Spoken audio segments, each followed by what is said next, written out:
નમસ્કાર દર્શક મિત્રો, હું છું એન્કર અર્પિતા પટેલ। દેશભરના તાજા અને સચોટ સમાચાર આપણી ભાષામાં જોવા માટે A1 અભિપ્રાય ન્યૂઝમાં આપનું હાર્દિક સ્વાગત છે। હવે જોઈએ મુખ્ય સમાચાર। પહેલગામમાં થયેલ આતંકી હુમલા બાદ મુસ્લિમ યુવાને પોરબંદરથી પહેલગામ સુધીની અહિંસા પદયાત્રા કરી શરૂ।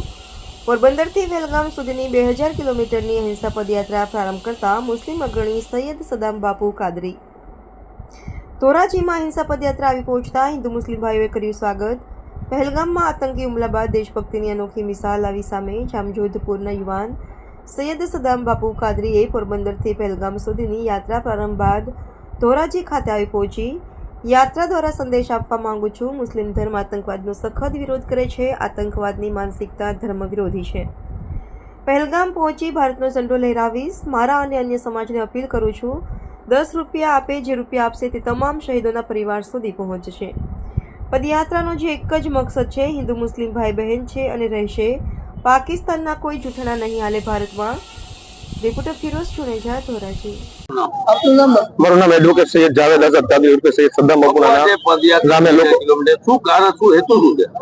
એક જ હેતુ છે કે જે આતંકવાદીઓએ નિર્દોષ લોકોની હત્યા કરી પહેલગામમાં આવીને આતંકવાદીઓએ એમનો ઈરાદો એ જ હતો કે હિન્દુસ્તાનની અંદર હિન્દુ મુસ્લિમને ઝઘડો કરાવી અને આર્થિક રીતે હિન્દુસ્તાનને નીચે પછાડી નાખે।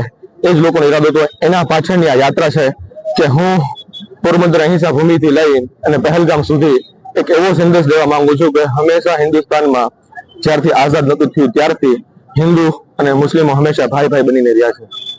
બાબુ, અહીંયા પહેલગામ પહોંચીને શું કાર્યક્રમ? મારો પહેલગામ પહોંચીને એક જ કાર્યક્રમ છે કે ત્યાં જઈને હું મારો ભારતનો ઝંડો લહેરાવી અને હું પાકિસ્તાન આતંકવાદને હું એટલું કહી શકું કે હિન્દુસ્તાન હંમેશા જિંદાબાદ થા, જિંદાબાદ હૈ, જિંદાબાદ રહેગા। કેટલા કિલોમીટર બાબુ રનિંગ છે? લગભગ 2000 કિલોમીટર સમથિંગ રનિંગ જેવું થાય છે।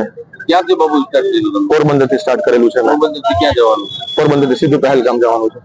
સદામ બાબુ, લોકોને શું સંદેશ આપો છો તમે?